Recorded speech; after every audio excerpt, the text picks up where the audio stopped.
Valkyria is the dive coaster at Liseberg. This one may not have hyper-sized heights, but it has much better pacing than most of them. This is why I think it's one of the best dive coasters out there, and I'll explain why in this review. In 2005, Liseberg had Kanonen. This was a small, intimate accelerator coaster. It had a punchy launch and a fast-paced layout. Liseberg is a landlocked park that often has to remove attractions to add something new. Kanonen was deemed somewhat redundant in 2014 after the park built a larger and more ambitious multi-launch coaster in Helix. So Kanonen was removed in 2016. As for what would replace it, Liseberg looked at their coaster lineup and realized they lacked a coaster with a great drop, but they didn't have room for a traditional hypercoaster, so a Balzer Mabillard dive machine was the perfect fit. This led to the creation of Valkyria, which opened in late summer 2018. The ride was supposed to open earlier that year, but the ride was delayed a few months due to construction issues with the tunnel. This ride stands only 15 stories tall. I say only because it looks way taller than that in person.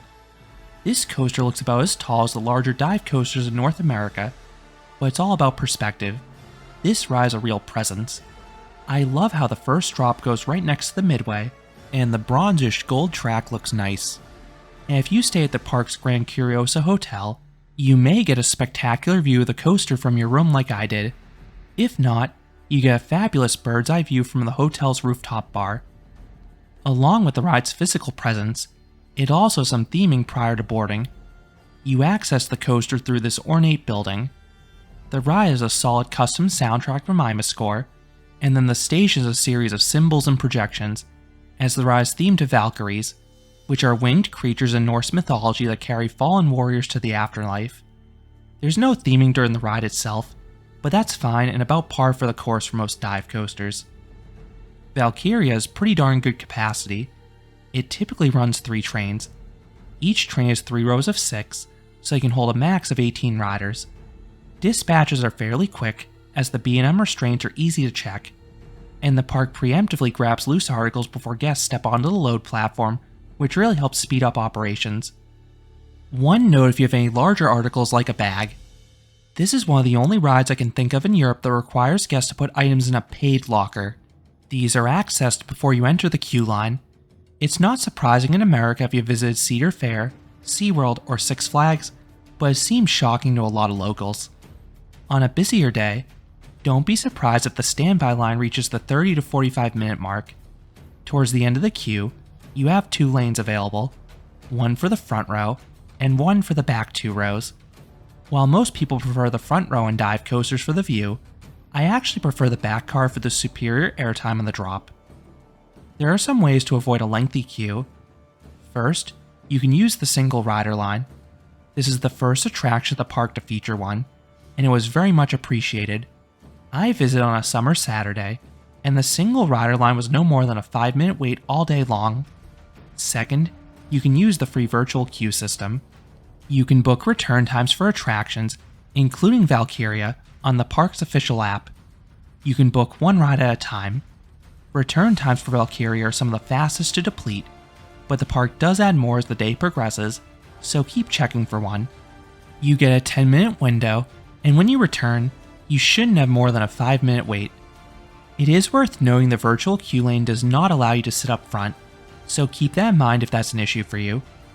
If you do want a front row ride and don't want to wait too long, heading there early is your best bet. Going at night has 2 potential problems. 1, the park will close the queue line if it gets long, as they want the last train to go out at closing time. 2, if too many people are queuing for the front near close, they'll be asked to fill other rows. Moving on to the restraints, this ride has vest restraints like the newer dive coasters. I know some enthusiasts find they hurt the airtime, but I honestly don't mind the restraints. They are comfortable, and I'm still able to get plenty of float in the drops. Once dispatched, you immediately head up the lift hill. It's fairly steep, like most dive coasters.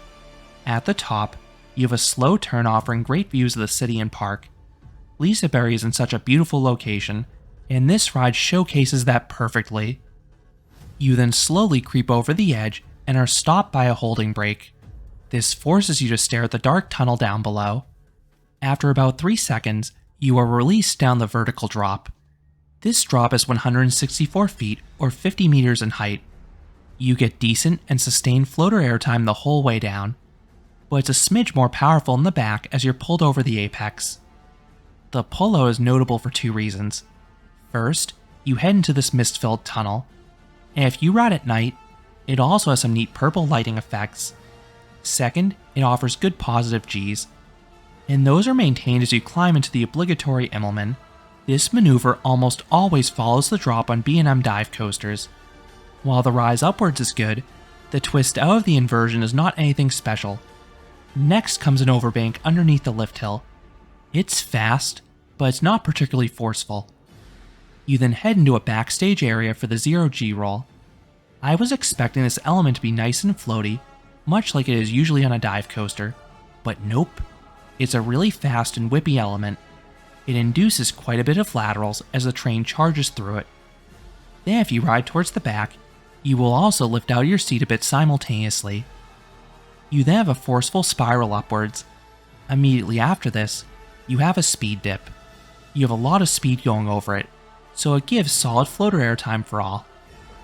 You then twist left over the creek, and you navigate the third and final inversion, a Heartline roll.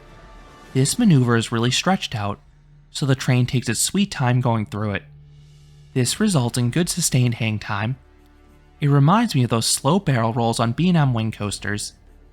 The train then twists right into the brake run, smoothly comes to a stop, and returns to the station. This ends the 2,297 foot or 700 meter long coaster.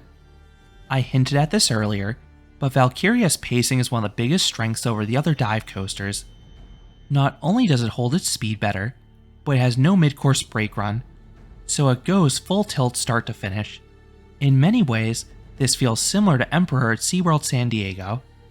As for smoothness, Valkyria is excellent in this department. Dive coasters tend to be one of the smoothest coaster models out there, and this one is flawless tracking with no hint of a rattle. Hopefully it stays that way over time. It is super rideable currently. So what would I rate Valkyria? I would give this dive coaster an 8 out of 10. This is a good roller coaster.